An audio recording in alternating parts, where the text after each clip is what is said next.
Hey Molly, guess what? What? You know what? Secret fantasy I've always had? I've always wanted to A live in million a, dollars. well, they had that too.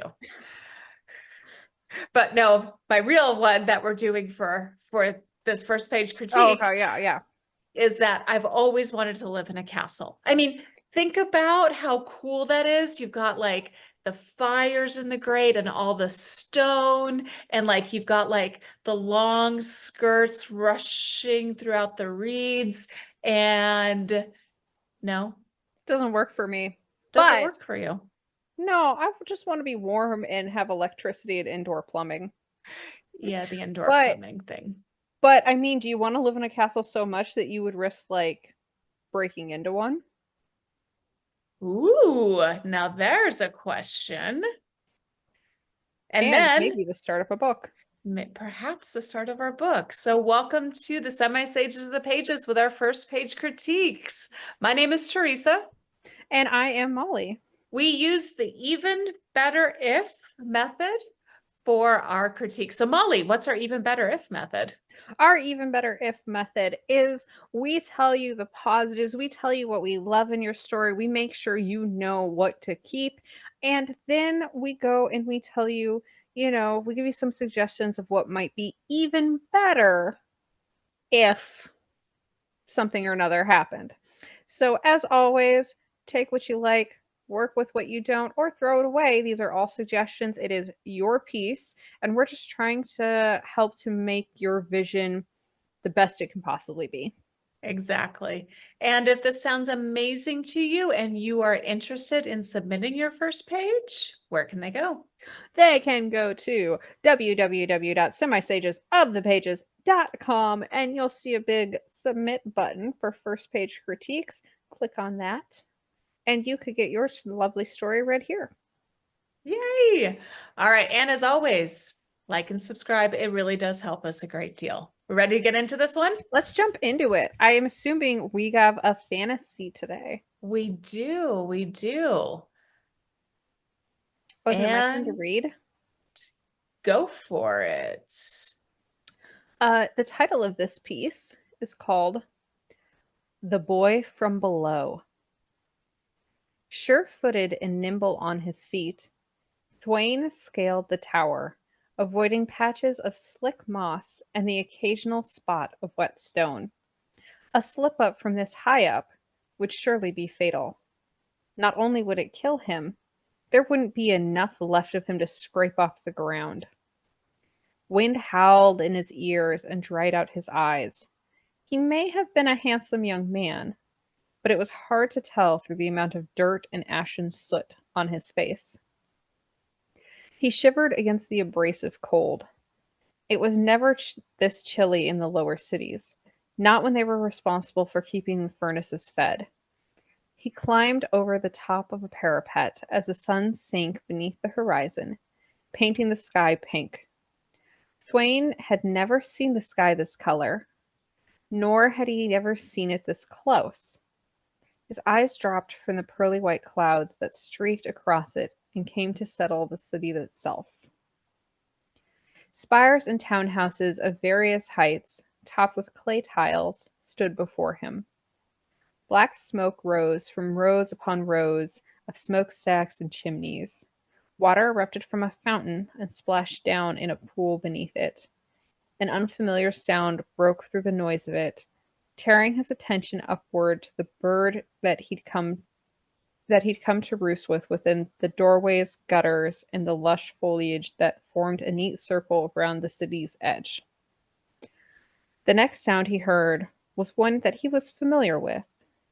The guardsmen had taken notice of him and were on their way to seize him. Their armor clinked and clanked, I can talk, as they approached, their crimson capes fluttering around behind them. The swords hanging from their hips thumped and beat against their upper thighs as they picked up their pace. Ooh, cool. I like this one. Okay. All right, you want to start, Teresa? Yeah. So one thing I really like about this one, we know where the character is. And that's difficult to do when you're first starting a book. You've got so much you're trying to do in the first page. And rooting the character in the place and in the time is very helpful. We know that this character is probably poor because he has ash and dirt all over his face. He's climbing. He's never seen the sky this close before. So we can make a lot of assumptions about this character. And it's pretty obvious that this is a medieval fantasy. And this is probably close to a castle-ish, a wallish. There's guardsmen wearing armor. We're getting a clear picture of the when in this story. So that's nice. I am going to agree and disagree with you at the same time. I can see your I'm face. going I was to like, I'm going to agree that there's a clear picture, but I didn't get medieval fantasy. I got industrial age with ooh, smokestacks and furnaces. but And with I armor? thought maybe it's some sort of mix. Maybe we'll find out. But I assumed that there was like a smog over the city, right? Like this character lives in the lower city with the smoke and the furnaces and stuff like that. And they climbed to a height that now they've climbed out of the smog and can see the clear-ish sky. So that's the picture Smokestacks? that I had. Um, which again is I thought was interesting because I find industrial kind of things kind of and stories that take place in like an industrial world where there's that tension between the working class and the dirt and the soot involved with that and like what money can buy you and can't buy you in stories like that. So I find that very intriguing if that's what the story is. That's actually a fascinating point. We got the line black smoke rose from rows upon rows of smokestacks and chimneys. And that almost makes you think kind of turn of the century, maybe Victorian England. Um, kind of that are there cobblestones? Or am Yeah, I but just then the I armor might and be the making that swords up. doesn't line up. So I Right. mean it could just it's labeled as a fantasy. In a fantasy you make your own rules. So it could be like an industrial type of world in which the Ooh, guards still wear armor and have swords. why not? I Why like not? that. Okay. All right. That was fun. What suggestions do we have? I think my biggest suggestion, and hopefully Teresa, you can help me make this make sense. I feel like there is almost a a separation between the character and the world, the character and what they're feeling. It is very there's facts, there's like but I don't get a lot of feeling. I get information. I'm getting information, but even like the character was handsome but his face was dirty. What does it mean he was handsome? Like, what does handsome mean to you? How do I know that he is handsome? Is it because he's tall? Does he have a square jaw? Does he have black hair? I don't know what handsome means to this world or to you as the author or to that character that they consider themselves handsome or that somebody else thinks that they're handsome. Um, or like there's a cliche advice to never describe a sunset. Um, it's very cliche advice, and I actually think that it's appropriate here because the character has never seen a sunset apparently. But if he's never seen a sunset, then maybe like there should be some sort of emotion attached to that, right? Like seeing a sky all aflame, seeing those pinks and those oranges and those pastels like streaking across, like you would think he might react to that if he's never seen that before. But he doesn't. A very small continuity thing, like if it's sunset and the sky is pink, the clouds wouldn't aren't pearly white, right? The clouds are lit up in colors too. So just like little things, like I just want to feel more. Like there's information without feeling behind it. It's kind of disassociated a little bit. And I'm not sure exactly how to tackle that other than those specific examples I've given.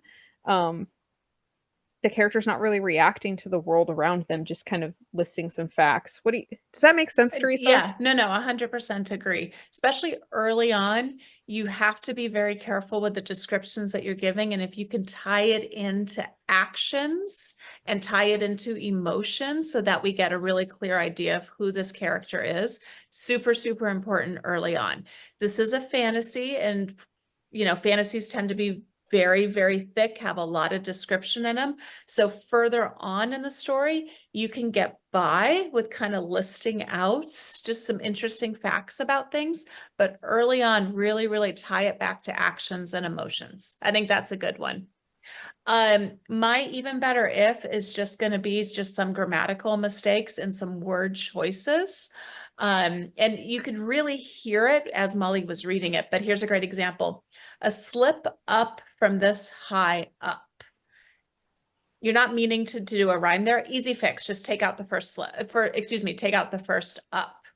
In the third paragraph, I think it was, yeah, in the third paragraph, you had a lot of it's in there. And again, I noticed that as Molly was reading it. Water erupted from a fountain and splashed down in a pool beneath it. An unfamiliar sound broke through the noise of it. You're almost rhyming. And you may be doing that unintentionally. So, great idea. If you're kind of if you're an author and you like kind of a cadence and a certain sound to your writing, read it out loud and just make sure that this is either intentional or you just check on it. So, yeah. Anything else? No, I think we talked about it, and I think we would love to hear you. If you're the author, let us know below. Hopefully, this is helpful. But, we're really intrigued. We want to know, are we right about this setting? Are we wrong about this setting? Let us know because Now we're I'm really intrigued, curious. I right? mean, Is this yeah. industrial? Is this Sherlock Holmes? Is this some weird fantasy combination? Because man, I'd be all over. Is this steampunk? Oh, Tell us. We need to know. we do. All right. Thank you for watching. If you're interested in hanging out with us, come find us on our Discord. We're doing sprints there now, and we're trying to build the most positive author community on Discord. So come hang out with us. Have fun. It's wonderful authors on our Discord. See you there. Take care. Bye.